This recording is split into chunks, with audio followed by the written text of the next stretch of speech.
Today I would like to tackle the stock market. It has a history to it, and I like to try to put it in perspective, as usual.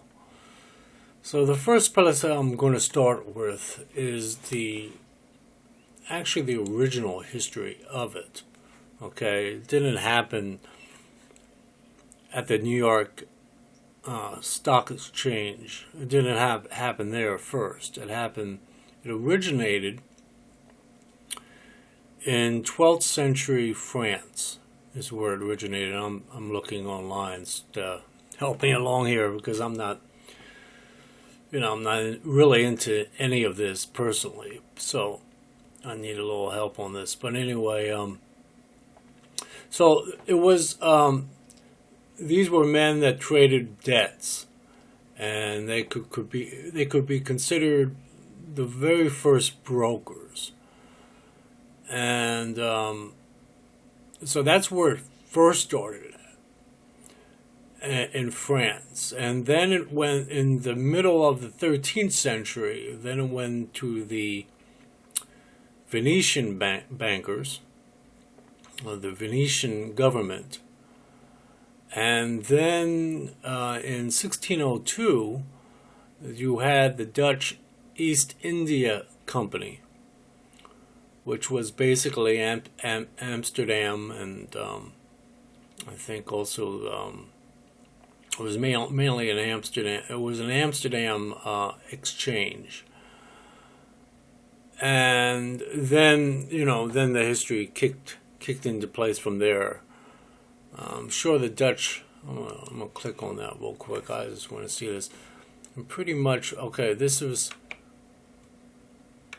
and okay, so in the rest of Europe combined sent, and the fleet. So you had the British East India Company, and you had the Dutch East India Company. But the British were also involved during that time as well. So that's pretty much it. Before the stock exchange in New York. And then in New York, the New York Stock Exchange was officially formed in 1773. Whereas the London Stock Exchange, let's see here, wait 1 second, I'll find this here, 1 second. Yeah, you had the British East India Company, which existed before the New York Stock Exchange. So I just wanted to give it a little bit of a background, because there's a point to be made. I'm talking about the stock market, but I'm speaking really specifically to America and the politics and the monetary policies that fell into place as far as where did the New York Stock Exchange came from. Okay, so I wanted to show that it didn't originate in America, of course. It originated actually in France. Okay. Now, in America, what happened was,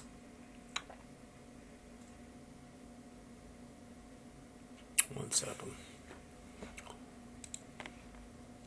Okay. It's called the Buttonwood Agreement.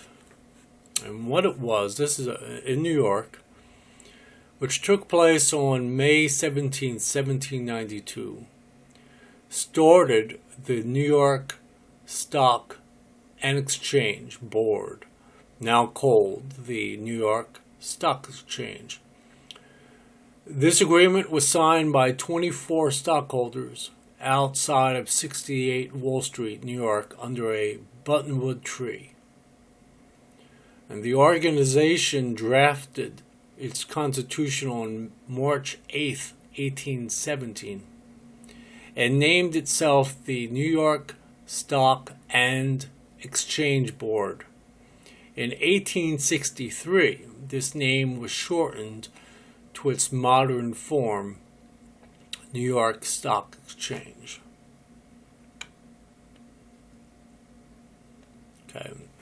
The document agreement was as this. In brief, the agreement had two provisions. One, the brokers were to deal only with each other, thereby eliminating the auctioneers. And two, the commissions were to be 0.25%, and the agreement reads as follows, quote, "We, the subscribers, brokers for the purchase and sale of the public stock, do hereby solemnly promise and pledge ourselves to each other that we will not buy or sell from this day for any person whatsoever any kind of public stock at a less rate than 1/4% commission on the specie value of, and that we will give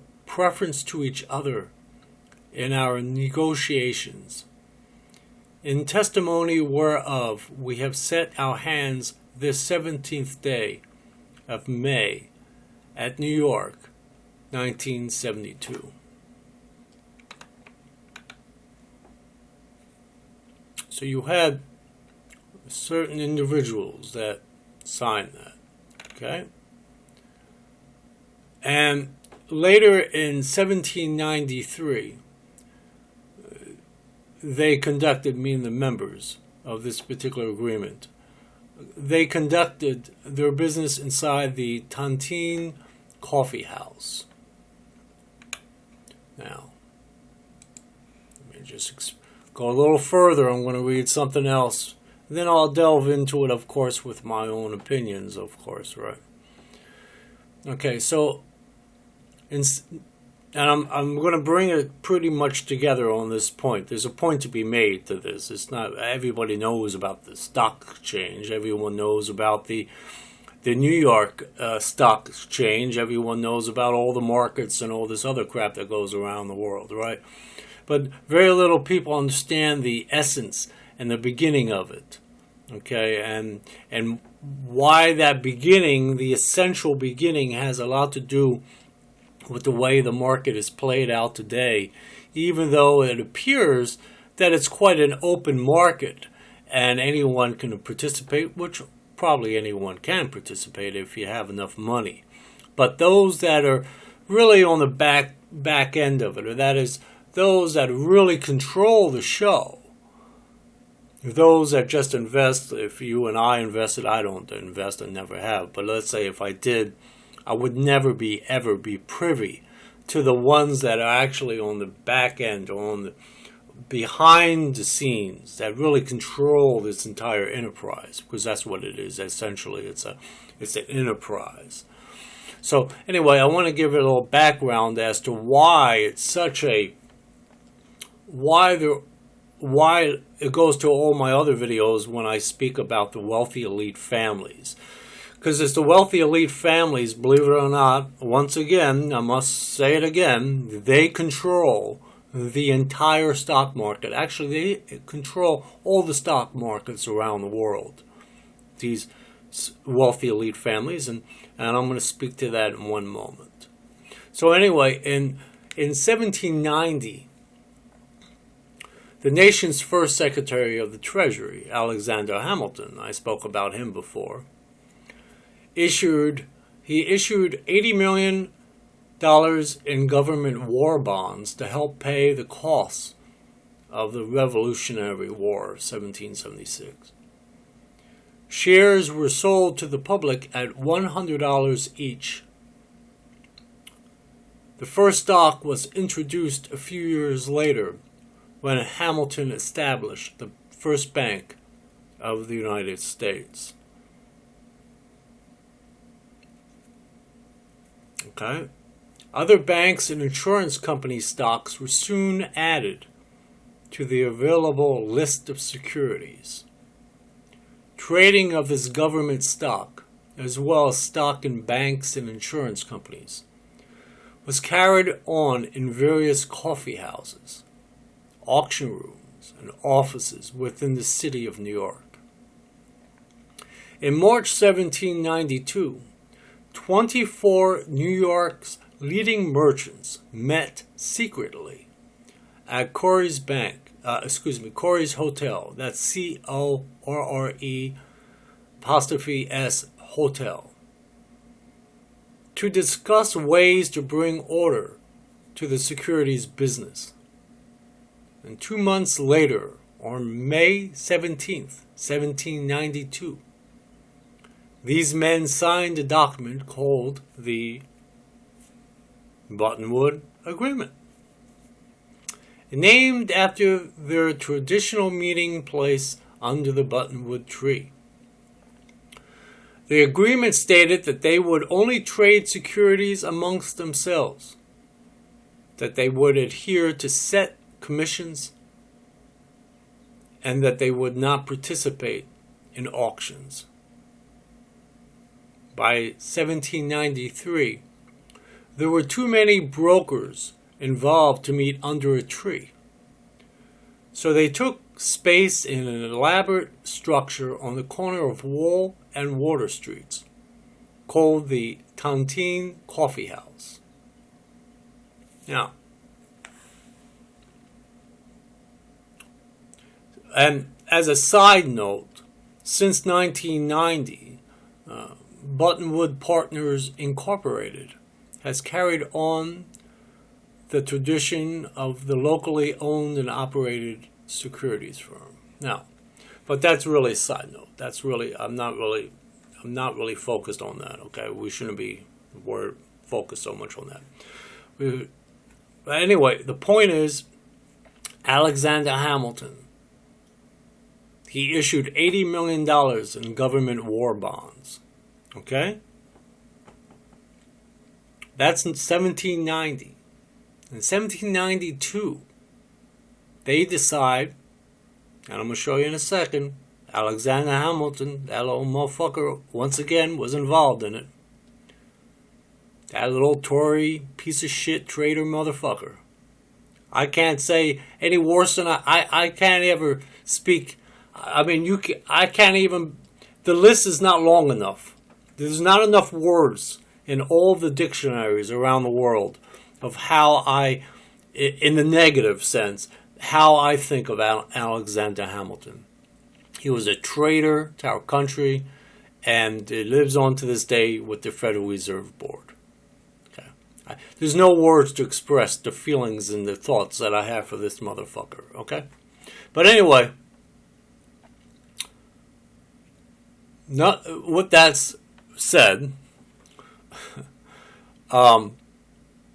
so in 1790, he issued $80 million. Now, $80 million, and I'm gonna look that up, what that really is in today's cost, because $80 million, and you say $80 million, well, that's not much. God, anybody can have $80 million. Well, we're gonna see what it means in 2015, what that really was, what that real amount was.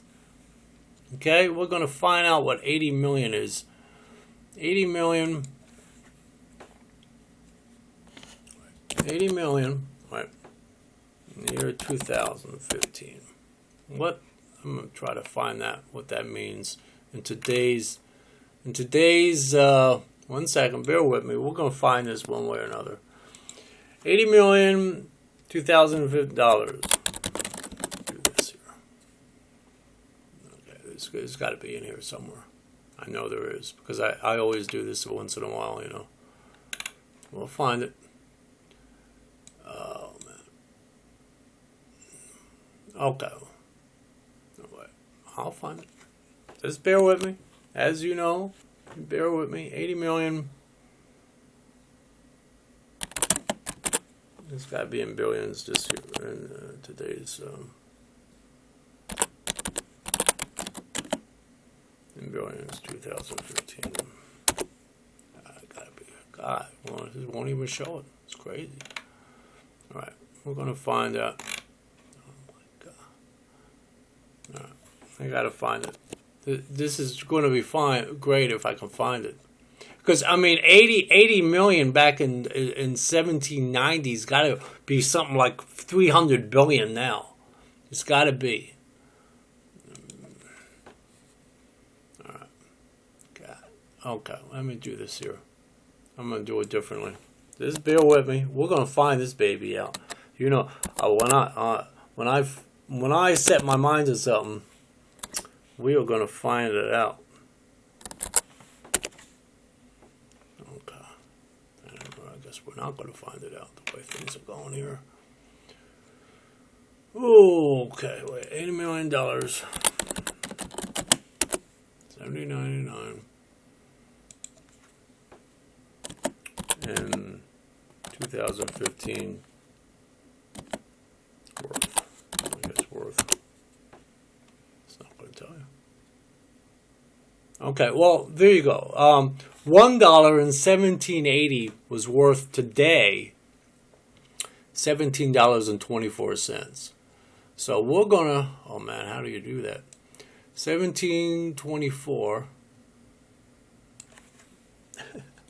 We're gonna do this. This is gonna be crazy. We're going to accomplish this goddamn thing. I'm telling you. Right. Times. 1 second. We're gonna do this one. I don't care, because this is gonna wake your ass up to the reality of what they did there. Okay, so here we are. We got it. Holy shit! Look at that. What that was worth. $13 billion. $939 million. Alexander Hamilton, that little fucking piece of shit. $80 million in 1790 was worth actually $13 billion in 2015. How do you like that fucking apples? $13 billion he issued in government war bonds. Okay? In other words, he sold the entire fucking American government out from under it. Okay? But that's one point to this whole picture of what's going on in the world that we live in today. Okay? So anyway, once again, I must stress this. In 1790, the nation's first Secretary of the Treasury, Alexander Hamilton, issued $80 million or $13 billion in government war bonds to pay for the costs of the Revolutionary War. $13 billion in 1790 was a lot of fucking money. Now, $13 billion today isn't much. I know that. You know, well, we got a $17 trillion deficit or debt. It's no big deal, right? But $13 billion back in fucking 1790 was a lot of fucking money, okay? At the same time, during that time frame, in March of 1792, 24 of the New York's leading merchants, I'm going to get to them in a moment, met secretly, just like they did in Jekyll Island. Remember? Met secretly in Jekyll Island to hatch the whole plan of the fucking Federal Reserve Board. See a little coincidence there? I don't think it's a coincidence. No, because they know what they were going to do. They're going to fuck us. They're going to fuck America inside out. And they couldn't just put it on the front page of the, I don't know what the hell kind of times they had back in those days, and back in those newspapers back in those days in the 1790s, they couldn't just put it on the front page. And, by the way, this is what we're going to do. You know what kind of fucking uprising they'd have? They'd fucking turn that U.S. Constitution inside fucking out, and they'd revert it right back to fucking Articles of Confederation. That's what they would have. That's what they would have did.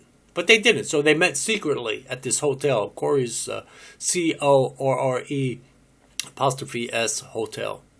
And they agreed. They made an agreement, a Buttonwood agreement. Just like they made an agreement at Jekyll Island, right? Eldridge and those motherfuckers with the Federal Reserve Board. Okay? It's a pattern there. If you have any intelligence, you'll see the pattern. There's a pattern there. Okay? So that's what happened in 1790 and 1792. They took America and they went like this to it. And they took it over. That's what they did, monetarily. Okay? Now,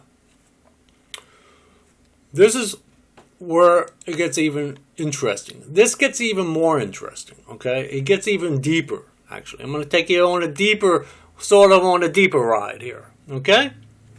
I'm going to read from this as well. And there's a key guy that's involved in here that brings it all the way up to today, especially through the Bank of America. Okay? A year later, trading in government bonds grew so brisk that the Buttonwood Group adjourned to an upstairs room of the new Tontine Coffee House, a 3-story brick structure at Wall and Water Streets, right near Hamilton's New York home. Right next to his home. Interesting. Its first president was Archibald Gracie. That's Archibald. Last name is Gracie. Now, that's probably no one knows about that guy. But I'm going to tell you all about this guy. This motherfucker. He's just fucking as bad as fucking Hamilton. And he also, by the way, was not born in America. He was born over there somewhere in fucking Europe. Just like fucking Alexander Hamilton. He was born in the British West Indies. Okay? Anyway. Its first president was Archibald Gracie, whose East River mansion was to house New York mayors. Ooh, there must have been a lot of politicians involved in that shit, huh? Now get a kick out of this. You're gonna love all this shit. They're gonna fucking blow your mind. People think of the stock. I'm gonna, as a side note, people say, I should really get to this later. Well, I'm gonna just give you a little tease. People think stock market, oh yeah, watching Greece go under and all this shit. That's all planned. You think that they're gonna let a whole country go under just for the hell of it? They got a lot of things cooking for fucking Greece. And they're going to rearrange those fucking stocks inside out and outside in through the stock exchanges or stock market. But I'll speak to that in a while. Anyway, get back to reality here. Local wits christened the Tontine Coffee House, quote, Script Castle. That's SCRIP Castle, unquote, in honor of Hamilton's bank script. Hamilton had a bank script that he used, which had triggered, I'll go on a little bit, which had triggered expanded share trading. So, Hamilton's the first secretary of the First Bank of the United States, and he has a bank script. Okay, it's a CRIP here. Like I said, I don't know too much about monetary things, but I certainly know how to put history together.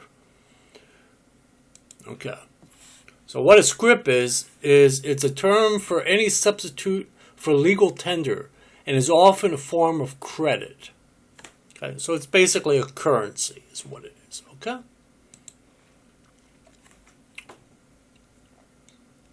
So local wits christened the Tontine Coffee House script Castle in honor of Hamilton's bank script, which had triggered expanded share trading.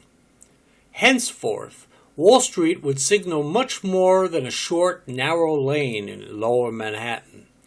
It would symbolize an industry, a sector of the economy, a state of mind, and it became synonymous with American finance itself. Okay, so here you got, there's a key to this one. I don't know if you have unlocked it yet, but Archibald Gracie and Alexander Hamilton, two huge traitors to what they fought for in the American Revolution. Okay, now remember those two names. Now, let's get to Archibald Gracie. Probably no one's ever taught him in history. in schools. I'm sure he's not even mentioned in one fucking sentence in any school book. Gracie was the son of a weaver named William Gracie of the Dumfries in Scotland. In 1776, he moved to Liverpool and clerked for a London shipping firm. He didn't even fight in the fucking war. He didn't even fight in 1776. In April 1784, he sailed to America with a cargo of goods that were his own profit stock. He used the proceedings to invest in a mercantile company in New York City. He later moved to Petersburg, Virginia, and engaged in the export of tobacco to Great Britain. Here we go. In 1793, isn't that amazing? 1790, 1792, 1793, boy, they had a lot of shit cooking on the stove, didn't they? In those early 1790s, man, they had a lot of shit cooking on the stove. Boy, they were having a fun old time. I'm sure they had a lot of fucking cognacs. In 1793, he moved to New York and became a commissary merchant and ship owner. Archibald Gracie and Sons, East India merchants. Oh, East India. Didn't we just mention about the East India? Oh, okay. Here we go. Ready? Hold on to your seats. Gracie was a business partner of... Would you imagine? I'm gonna put a little silence on that one. Gracie was a business partner of... let's give 10 seconds of that. See if you can figure that one out.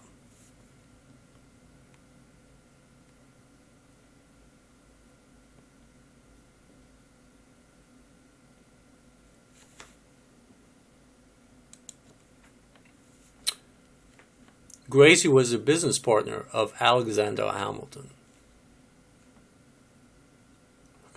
Okay, wait. We're going to get better here. It's getting better. You can't get no better than this, right? No, it's going to get much better. Much better. And a friend of John Jay. And what was John Jay? Oh, he was one of the founding fathers of the United States. He was a signer of the Treaty of Paris. And he was the first Chief Justice of the United States. Oh, yeah, I wonder why. Wonder what was going on with his family, huh? Oh, yeah, he was also a slaveholder, of course. He was a member of the Church of England. Oh, okay, yeah. Yeah, okay, we got you. The Secretary of Foreign Affairs. He was a Federalist, okay. Jay joined Alexander Hamilton and James Madison in advocating for a stronger government than the one dictated by the Articles of Confederation. Very interesting, very interesting. He was the governor of New York. And thank goodness he died in 1829, the fucking asshole. Anyway, so... But anyway, let's get back to what I'm speaking about. Well, you know, I'm being quite facetious in this, and the reason why is because when I put all this together, when I started reading it, I wanted to go a little deeper into it. I never read about the stock market. I always avoided that fucking thing. I always thought, what the fuck are they doing up there, playing with money, you know? And and I know it runs the world, okay? And I don't know Federal Reserve Board has a lot to do with it and all that shit, you know, how the stocks go up and down with the interest rates and all that bullshit. I know that. Everybody knows that, right? But there had to be something behind it to bring it to where it's at now. So then I started reading, and I started, wait, hold it. Oh no. no, tell me it's Alexander Hamilton. And when I read about him being have to do with the first, well, of course, he's the first Bank of the United States, and he was the co-owner of the Bank of New York. Okay, he's a financial asshole. I understand, no problem. But when I started reading that he had something to do with the stock market, in the beginning, the New York Stock Exchange was actually created as well by him. And then I started reading Archibald Gracie, and then I started looking at the history here. I said, holy shit. Anyway, make a long story short. I should make a very long story short here. But anyway,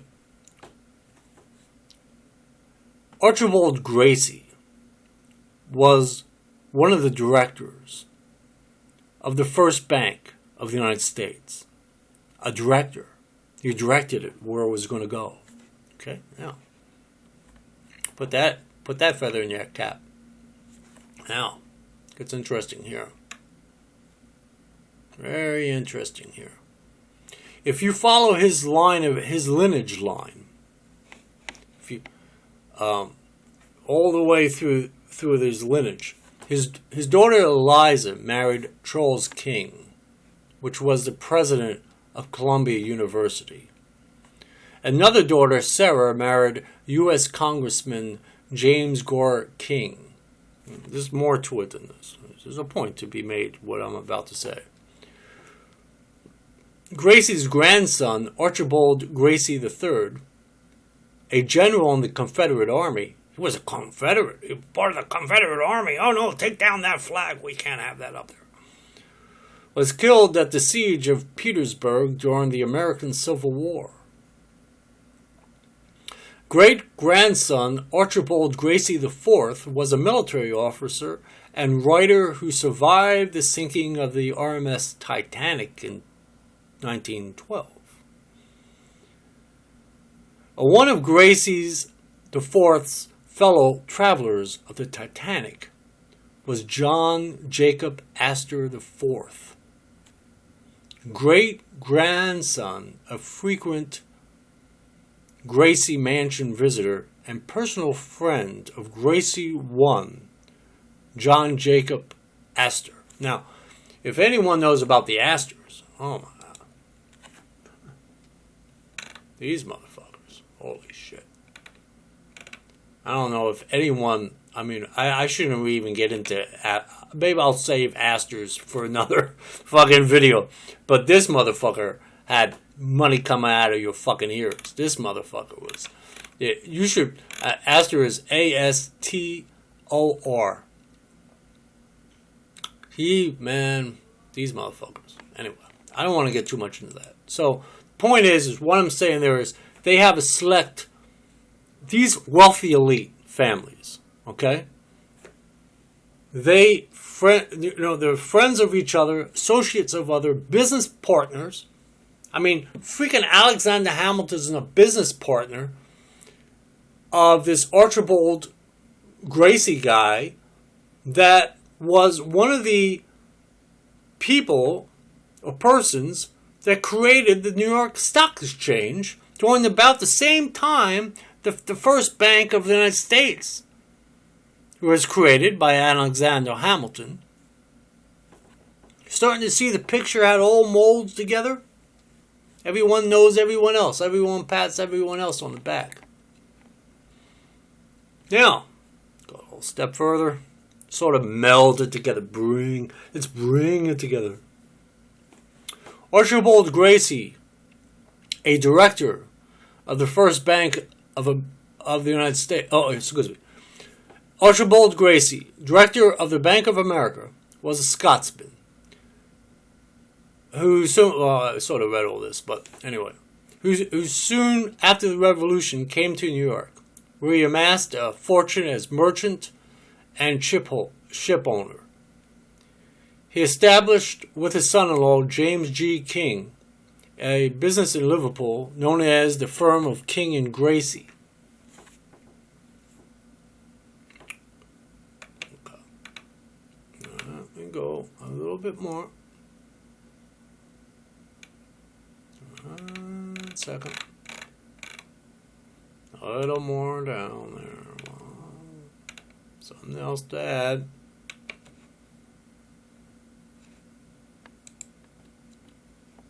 I guess there isn't anything else to add. Might be something else to add. Nope, I think that's pretty much it. Anyway, I did have something else to add. Sorry about that. Yes, I did. Okay. Trading at the Tontine Coffee House continued until 1817. The growth of the Tontine's trade proceedings had affected the creation of the New York Stock Exchange, New York Stock and Exchange Board. The New York Stock Exchange and Board, New York Stock and Exchange Board is recognized as the precursor to the present-day New York Stock Exchange, which is the largest stock exchange in the world. Now, so here you have in 17, let me bring that up again. Make sure I have all this here so we know what's going on. In 1790, Alexander Hamilton becomes the first Secretary of the Treasury. He also begins the first bank of the United States. Within the same period, now remember, Alexander Hamilton is a business partner of Archibald Gracie. Archibald Gracie, along with others, created the Bretton Woods Agreement, which eventually will turn into the New York Stock Exchange. Okay? So, and those, like Alexander Hamilton, let me see if I can bring him up. Let me bring him up. I should have had this up already, but there's a lady that he married into a family. This will further blow your mind. Alexander Hamilton. Let me see. Wait. Let me go into a little of his personal life. I don't think Alexander Hamilton would mind if I go into a little bit of his personal life, would he? I don't think so. Okay. He had married a woman by the name of Elizabeth Schuyler. That's Schuyler. It was a daughter of Philip Schuyler and Catherine Van, I can't even say that, Rensseler. And they were wealthy, elite families. Plenty of money amassed, plenty connections with Europe.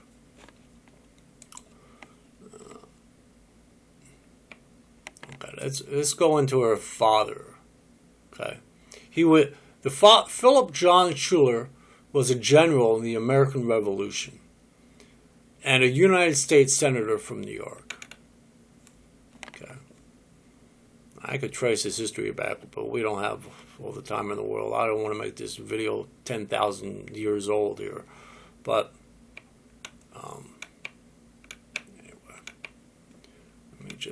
I should have had this prepared. I didn't think I'd wind up doing this here as well. But anyway, the Schuylers were extremely wealthy. And not only that, they were loyalists to the crown. They were basically Tories to the crown of England, just like Alexander Hamilton. Actually, Alexander Hamilton was really a Tory or pretty much all his life. And then he did fight in the American Revolution. And then he was actually fighting for the Patriots. So, you know, he was not the Patriots. What am I saying? He was fighting against against Britain. And then afterwards, then he married this Elizabeth Schuyler. And I guess it sort of brought all those memories of his of being a Tory and his allegiances and all this bullshit back up again. And then he started to be very, like he was, a very centralized government. And let's get the first bank of the United States, and let's control the people and the government that way. After he married, and Philip Schuyler was a Tory. He was a loyalist to the Crown of England. You know, people have this concept that everyone that was in America was opposed the Church of England, opposed King George. They all have this thing, like everyone in America during 1776 fought against the Crown. And even though there were some that did pick up arms and fight against the Crown, even though they were pretty much loyal to the Crown, majority of them did not. Majority of them did not. And after the war, they had a lot of bitterness. And they were like, well, we'll just wait our time out, but eventually we're going to turn this shit back around. Which they did. They did. The Articles of Confederation only lasted for about 10 years. And then 1789, they had the U.S. Constitution. And they only had the Articles. They didn't even have the Bill of Rights, which was basically for the people. But they turned it right back around to their favor. Why? Well, because they got wealth and power, and they could control newspapers and people's minds and how they think, like they do today. And got the people thinking, and got the Federalists and the Anti-Federalists, and they went back and forth, back and forth, back and forth, back and forth, and before you know it, you wound up with the same form of government you had basically in England, except they named it differently. United States Congress is basically Parliament. Then you got the U.S. Senators, which is basically House of Lords, and you got the U.S. Representatives, which are basically House of Commons. Then you have your judicial branch, and you fucking have your Congress. And then you have your fucking executive branch, which is basically a fucking king. And through his executive orders and all this other bullshit, he's basically a king. He's just like a pseudo-king. He's today, Obama and his asshole friends or whatever, his associates, they're all like pseudo-kings. From Bush, Reagan, all these motherfuckers. They're like pseudo-kings. They're not kings, but they would like to be a king. I'm sure. Like when Obama's taking a shit on the toilet, I'm going to try to do this with a straight face. I mean, he's as human as anyone else with that, and he has a lot of power. So he's taking a shit on the toilet, and he's thinking to himself, and it's quiet, probably it's 2 a.m, he's taking a shit on the toilet. And he's thinking to himself, I've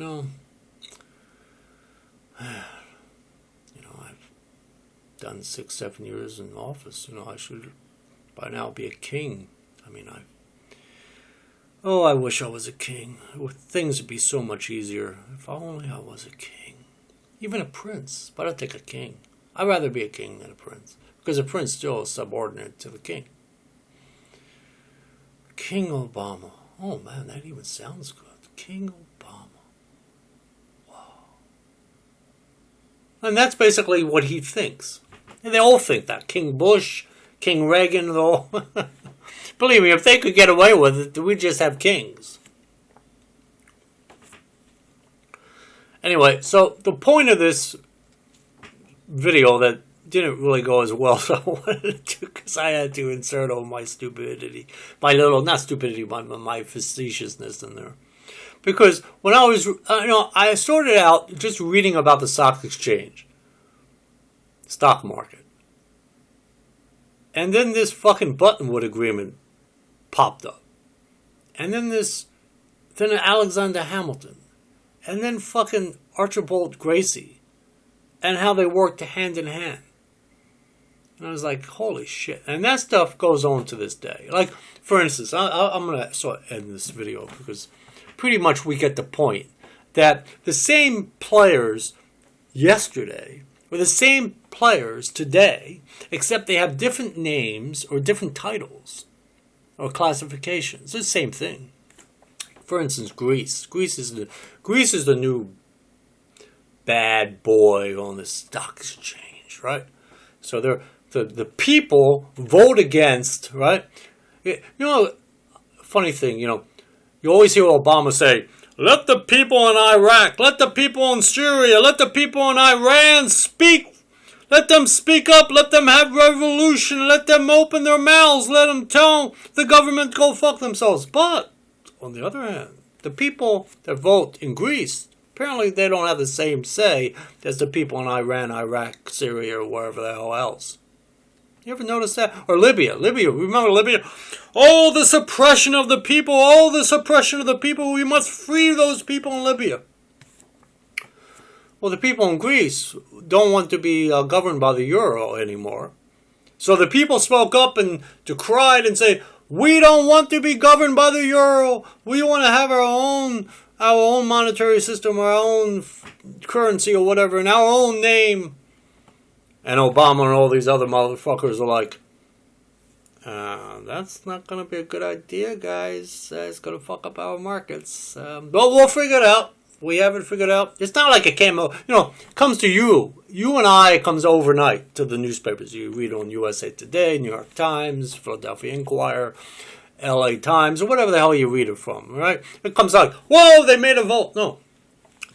Believe me, the people that are in power knew about this shit probably for months, if not years. They watch it. They watch all the numbers. That's all they do, watch numbers. Oh, it's 0.7%. Oh, it's 5%. Oh, we're watching the numbers. It's like a ping pong match, They watch all the numbers, and they see where Greece is going. They probably knew that people were going to vote against it, against the euro. But funny thing is, it's okay for Britain to be against the euro. Britain is governed by the pound. They're not governed by the euro. But it's not okay for Greece to. Oh, I see. Interesting. So, this whole thing with Greece, in about a month's time, it'll be yesterday's news. And, if the Grecians, which were one of the oldest civilizations in the world, by the way, one of the oldest ones that have been around for a very long time, that have lasted throughout the centuries, if not 2,000-3,000 years. If the people decide not to fucking have the euro, then fucking so be it. Too goddamn bad. But you know what they're going to do? This is my key, really, to the whole fucking video. I wrote down, I have this little list of things I like to speak on YouTube. And I was going to talk about the stock market, just talk about general things. But then I found this history and I was like, shit. Then I had to go through that. But anyway, the thing is these people that play the stock market, okay, it's like somebody going, I don't go to casinos, but some people do. And if you go to casinos with a lot of money and you can wait out your time, you can make a lot of fucking money in a casino. Like if you're a billionaire in a casino, you can make a shitload of money. On the other hand, if you only have about $1,000, you're up shit creek. So the thing is, it's like Warren Buffett. Warren Buffett takes these long-ass bets. He makes these long-term investments. And he waits. He sits on it. And eventually the fucking egg is going to hatch. It's going to incubate. And that's what he does. He waits a long time. See, he's got that kind of money and mustard to be able to wait for so fucking long. He could wait fucking 10 years, of course, in 10 years probably in the grave. But I'm sure he passed that on to his heirs. But still, his investments are the way they are because he's waits so long. He's able to wait. And there's a lot of, and he's only rich, he's not wealthy elite. But still, the wealthy elite families, on the other hand, they sit on shit that lasts for hundreds of years, man. they have stock that's probably over 100 years old. You're never going to hear about it, though. Believe me, you should try to Google that shit. That's even public information. But I'm sure they have stocks, man. They have so much stocks, it's insane. Not only that, they own the governments through bonds and all that shit. That's why America's so has a deficit or a debt in $17 trillion. This is what they do. They own governments through bonds, and then they own the stock markets through stocks and through interests and through brokerage fees, and they own the fucking brokerage. You got I'm sure the brokerage firms have an association that they belong to, and I'm sure the elite wealthy elite families have codified all those firms into one association, which they basically control. So it's a lot easier to control just one major association of all these firms and control these fucking firms at once. Drive anyone bananas if you tried to do that, So the point of this screwy ass, you can see how much I care about the stock market, because I think it's fucking rigged. It's a rigged market. It's rigged. Like I said, the wealthy elite families, they control, even to the time of Alexander Hamilton, to the time of Archibald Gracie. You understand? They controlled way back. They controlled back to the Church of England, to even fucking ass King George, man. Do you know how old these fucking stocks are, and how long they played the game, man? It's just a fucking game. That's all it is. Winners and losers. Winners and losers. Winners and losers. Isn't that a game? When you play a game, you always have a winner or you're a loser. Right? And if you have a tie break, then you have another, what is it, like in baseball, right? You have 9 innings. You have tie, you have to play a 10th inning. And then a 11th, then a 12th. So there's always winners and losers. And even anything, in courtrooms. You always have, even if U.S. Supreme Court, the U.S. Supreme Court itself, winners and losers. It's stacked that way. You got 9 justices. 9 justices. You're always going to have a 5-4 vote. Somebody's going to win. It's always that way. Always going to have winners and losers. Even on such a sacred fucking, in my book these days, especially politicized fucking U.S. Supreme Court, still stacked. The deck is still stacked. I like them fucking apples. The deck is still stacked, even on the U.S. Supreme Court. Even on the fucking U.S. Senate. If they have a 50-50 tie, who do they bring in? I think they bring in, I don't know how that works. I think it's like the Chief Justice of the United States Supreme Court comes in and breaks the tie. There's always someone going to break that tie. So you always have winners or losers. And the wealthy elite families are always winning. Always winning. And the rest of the schmucks always losing. And they take their fucking stock out of here, and they take their stock out of there, and they shift it around, they put it in this stock. That's why the stock's always going up and down, because they take a little here, they move it a little here, they move it a little here, they move it a little there, up and down, up and down. Sometimes they take a lot more out. Sometimes they put a little bit more in. But the wealthy elite families, those motherfuckers, them fucking stocks are pretty level, man. They stay level. They stay level. They never lose money. Even if the whole entire New York Stock Exchange went down to zero tomorrow at 12 noon, the entire New York Stock Exchange, NASDAQ, and S&P, whatever the hell that is, Standard or whatever, all those numbers run down to complete zero, guess who would be the winner still? The wealthy elite families. They still have the fucking money. Why? I'll tell you why. Because they got money in land, in minerals, in natural resources, in government bonds. And if you can't pay the government bond, you only have two alternatives. A government and its people only has two alternatives to get themselves out of those bonds, that bond debt. You either go to war or you're taken over completely by whoever owns the bonds. So you always have winners or losers. That really was what I wanted to do this video on.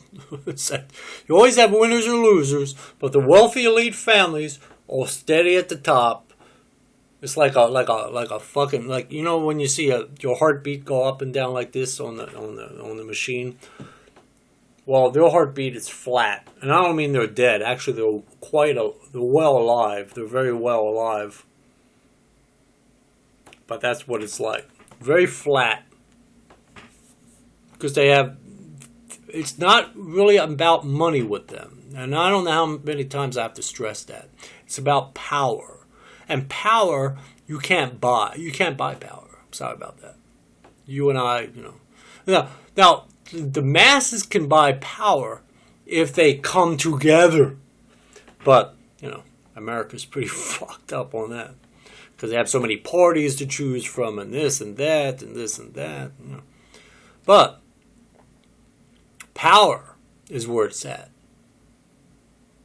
Power, connections, and you don't like join the club or anything. You got to marry into that shit. You got to marry into the wealthy elite families, like Warren Buffett. He's like a puppet. He's like He's probably worth about 22 cents on the market, actually, compared to the wealthy elite families. I'd say he's about worth 22 cents. Yeah. He's about as worth, this is how much his worth is. Not the eyeglasses itself, but actually the frames to his eyeglasses. That's how much he's worth. He's only worth the eyeglass frame. That's how much he's worth. Now, they might be expensive eyeglass frames. They might be, $1,000. But that's about all he's worth. No, he's worth about 22 cents. That's what, I'll leave him at that. The wealthy elite families can put his ass out of business, put him out. He has like list A stocks, like A stocks, and they're like $212,000 a stock for one stock, right? But these wealthy elite families put his ass out in about, 22 minutes and 22 minutes, my dog over there, sorry. In 22 minutes, he'll be out, and because he's only worth 22 cents to them. He's only worth 22 cents, and he'd be out of the picture in 22 minutes. They'll put a little imprint on his forehead saying 2222.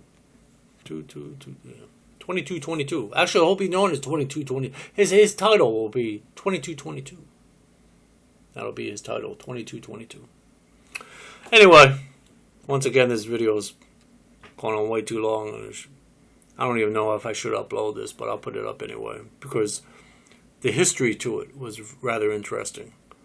And but I'm very facetious about money, especially this type of money, and it's just a one big game, and it's about winners or losers, except for the wealthy elite families, not the wealthy elite. A lot of people say, "Oh, there's wealthy elite." No, it's wealthy elite families. The whole phrase goes together. You don't have wealthy elite. You have wealthy elite families. It's passed on through generation to generation. They maintain that wealth. Not Zuckerberg, not Buffett, not fucking Gates. Gates could have about $17 trillion in his bank account. Just in his checking bank account. Just in his checking account. He could have $17 trillion. He's still poor compared to the wealthy elite families. So the stock market is really a joke. It really is a joke. And the real wealth in that stock market remains the same. And it's not fucking Buffett's fucking stock that's worth $212,000. That's a poster boy fucking stock. No, I'm talking about serious wealth.